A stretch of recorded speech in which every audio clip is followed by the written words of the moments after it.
আজকে রান্না করেছি এই যে ভাত, পাঁচমিশালি সবজি। এখন করব পোস্তর বড়া।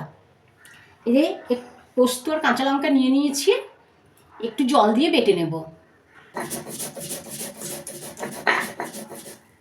পোস্ত বেটে নিয়েছি, পোস্ত আর কাঁচা লঙ্কা বেটে নিয়েছি, লবণ, কালো জিরা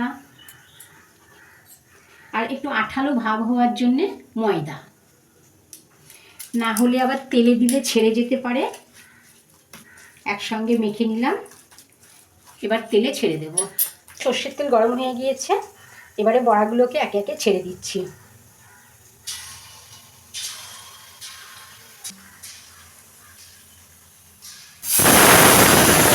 যে পোস্তর বড়া হয়ে গিয়েছে, তুলে নিয়েছি। এবার গরম গরম ডাল ভাতের সঙ্গে পরিবেশন করব।